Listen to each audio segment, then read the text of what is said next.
안녕하십니까. 오늘 저는 이 유튜브 방송을 처음으로 시작하는 날입니다. 여러분들이 아시는 바와 같이 백제무왕은 백제 30대 왕입니다. 백제무왕은 전북 익산에서 태어나서 왕이 된 분입니다. 그래서 제가 제 고향이 전북 익산이다 보니까 백제무왕 행찻길 TV라는 방송을 하게 되었습니다. 저는 전북 익산에서 초등학교, 중학교, 고등학교를 졸업하고 산업자원부 특허청에서 공직 생활을 30년간 한 바 있습니다. 그리고 공직에서 은퇴한 2002년부터 변리사 생활을 해왔습니다. 그러한 공직에서 은퇴를 하고 그리고 2012년에 고향의 집을 제가 인계를 받아가지고 관리하고 산소도 관리해 왔습니다. 고향집은 1936년에 할아버지께서 건축을 하셨고 그래서 이제 90년 가까이 된 전통 한옥입니다. 그래서 이 전통 한옥이 아깝고 이것을 보존하고 유지하고 활용하는 그런 일을 제가 10년 이상 해왔습니다. 그러는 가운데 제가 여러 가지 고향집을 유지 보수하면서 느낀 점을 2019년에 고향집에 관한 책을 제가 발간해서 출판한 바가 있습니다. 그 타이틀은 KTX를 타고 고향집 세컨하우스를 간다. 그래서 이 집을 유지 보수하면서 제가 서울과 익산, 낭산을 오가면서 30% 귀촌 생활을 하고 있습니다. 그러는 가운데 과연 지금 현재 여러분들이 아시는 바와 같이 지방은 여러 가지 어렵습니다. 지방 소멸이다, 지방 공동화 현상 이런 것들이 일어나고 있는데 제 고향도 역시 마찬가지죠. 그래서 이 고향에 대해서 지방에 대해서 고민을 많이 해보았습니다. 그래서 좀 더 익산을 제가 어렸을 때 자랐을 때는 익산을 속속들이 잘 몰랐지만은 이번에 2012년에 고향집에 내려와가지고 제가 익산을 속속들이 들여다보면서 과연 지방의 문제가 익산의 문제가 무엇인지를 알기 위해서 여러 가지 관찰을 많이 해봤습니다. 그래서 그러한 내용을 중심으로 해서 지방도시 익산의 반격이라는 책을 제가 다시 한번 써봤습니다. 그래서 2021년에 제가 발간을 했죠. 그래서 이제 익산의 문제점, 익산이 무엇인가, 어느 곳인가 하는 거에 대해서 알게 됐고, 그리고 또 그렇다면은 이 익산을 살리는 방법이 뭐가 있겠는가 하는 생각을 해보았습니다.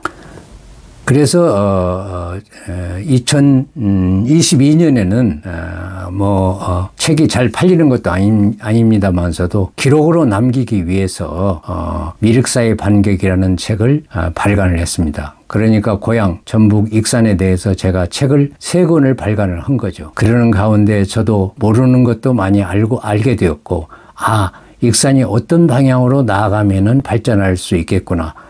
지방 문제가 어떻게 하면 해결할 수 있겠구나 하는 생각을 갖게 됐죠. 그래서 이제 지금 현재는 우리가 이제 제가 말씀드리는 것은 뭐냐면은 수도권, 여러분이 아시는 바와 같이 인천이라든가 서울, 경기도 수도권 내 인구가 집중이 되고, 그리고 그 수도권에 붙어 있는 충청권까지는 그래도 어느 정도 유지 발전이 가능하겠지만은 호남, 영남, 강원도, 제주도와 같은 지방은 여러 가지 어려운 점이 많습니다. 인구는 빠져나가고 산업은 점점 위축되고 이런 현상이 벌어지고 있는 것이 현실입니다. 그래서 이 호남, 영남, 강원, 제주의 지방자치단체가 136개 시군구가 있습니다. 바로 이곳들이 문제라고 말씀드릴 수 있을 것 같습니다. 박정희 대통령 때만 해도, 그러니까 1980년대 80년까지만 해도 이 지방 문제는, 지방에는 엄청난 박정희 정부가 투자를 해가지고 여러분들이 너무나 잘 아시는 포항제철이 됐던 지방의 공업단지 뭐 이래가지고 지방의 여러 가지 투자를 SOC 투자라든가 뭐 그 유명한 경부고속도로 뭐 이런 것들이 이제 투자가 되는 바람에 지방이 엄청나게 발전하고 지방의 인재가 많이 중앙정부에도 등용이 됐었죠. 그래서 이제 그런데 그 이후에 1980년 이후에 역대 대통령들이 지방에 대해서 너무 무관심하고 방치하다 보니까 지금 지방의 위기, 지방 소멸이라는 그런 과제에 우리가 직면했고 아주 국가적인 난제가 된 겁니다. 그냥 지난 40년 동안 지방 문제가 아주 악화될 악화되고 그래서 서울로 수도권으로 인구가 집중되고 있죠. 그래서 이제 저희 고향인 익산도 뭐 거기에 예의가 될 수 없고 익산도 지금 현재는 인구가 유출됨에 따라서 뭐 10년도 안 됐지만은 35만 명의 인구가 지방도시 익산이 지금 26만 명으로 인구가 쪼그라들었습니다. 그래서 이러한 지방도시 익산의 공동화 현상을 보이고 있는데 과연 정말 해법이 없는 거냐 하는 거에 대해서 제가 익산의 반격이라는 책을 쓰고 미륵사의 반격이라는 책을 쓰면서 사실은 그 해법을 한번 찾아보려고 해봤습니다. 그래서 이제 익산은 세 가지 랜드마크가 있습니다. 익산에는요.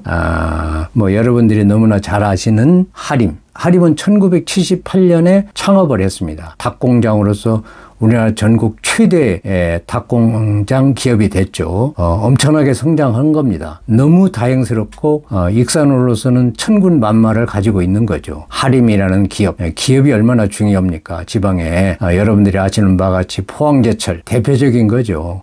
뭐 하여튼 이런 하림이라는 기업이 존재함으로써 익산이 그나마라도 지금 인구가 26만 명 정도로 버티고 있는 겁니다. 자, 익산의 두 번째 랜드마크가 원불교입니다. 원불교는 1916년에 창시가 돼가지고 지금 100년이 넘었죠. 그래서 원광대학교, 원광대병원 이것이 익산의 아주 중추 핵심이 되어 있습니다. 그리고 이제 세 번째가 뭐냐면 미륵사입니다. 그런데 앞에서 말씀드린 하림은 너무 잘하고 있죠. 그리고 원불교도 물론 여러 가지 최근에는 저 원불교에 다소 문제가 있지만은 아직은 원불교는 잘 하고 있는 겁니다.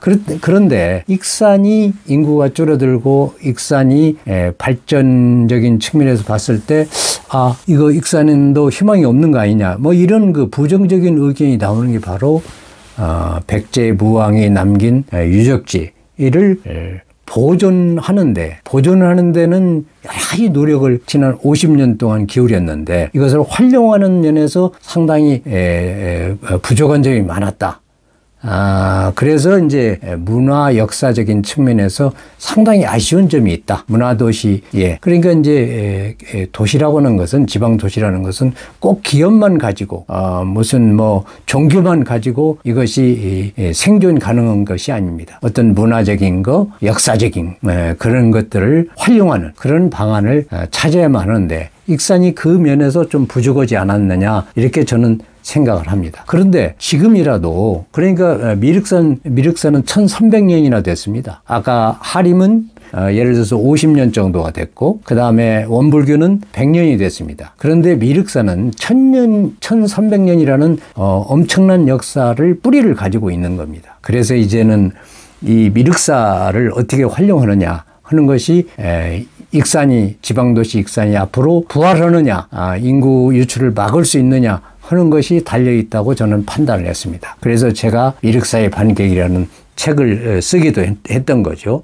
그래서 이제 제가 제안하려고 하는 것은 뭐냐면은, 미륵사지가 이제 639년에 건축이 됐죠. 그리고 왕궁류 유적지가 있습니다. 왕궁류 유적지는 실제로 여러 가지 역사적인 기록이라든가 기록이 많지는 않지만은 외국의 중국의 역사적인 기록이라든가 이런 것으로 보았을 때 왕궁리 그동안의 연구 조사 발굴 한 기록을 보면은 옛날에 백제의 왕궁터였다는 것이 이제 입증이 된 거죠. 그래서 이제 그 미륵사와 왕궁리 유적지를 어떻게 하면은 활용을 하겠느냐, 할 수 있느냐 해서 제가 제안한 것이 뭐냐면은 미륵사지에서 왕궁리 유적지까지가 5.5km입니다. 그래서 이 유튜브 방송의 타이틀도 5.5km가 들어가 있는 겁니다. 그래서 그 미륵사지에서 왕궁리 유적지까지 5.5km 이 길을 활용을 하면은 익산의 부흥, 익산의 부활이 가능하다, 이렇게 저는 판단을 했습니다. 이 엄청난 역사적인 유적, 백제무왕이 엄청난 일을, 백제무왕이 42년을 집권했습니다. 42년 동안에 남긴 그 업적을 우리 후손들이 잘 활용한다면은, 그러면은 얼마든지 익산이 승산이 있다, 이렇게 저는 보고 있고요. 그래서 이제 익산시의 공식 명칭은 이 5.5km의 길이 백제 왕도 세계유산길입니다. 그러니까 그것을 약간 각색을 해서 좀 더 어필할 수 있게 각색을 해서 저는 5.5km 백제무왕 행착길 TV다, 이렇게 명명을 했습니다. 그래서 이제 이 5.5km가 익산을 살리는 길이 되고 오고 싶고 머물고 싶고 살고 싶은 익산이 되는, 아주 그러니까 옛날에 경부고속도로와 같은 그런 역할을 할 수 있는 길이 바로 백제무왕 행착길이다, 이렇게 저는 판단을 했습니다. 그러면 앞으로 방송에서 하나하나 이런 이 행착길의 주변 상황, 어떤 유적지, 그리고 앞으로 우리가 어떻게 해 나가야 할 것인가에 대해서 방송을 해 드리도록 하겠습니다. 그러면 오늘 1차 방송은 여기서 마치겠습니다. 감사합니다.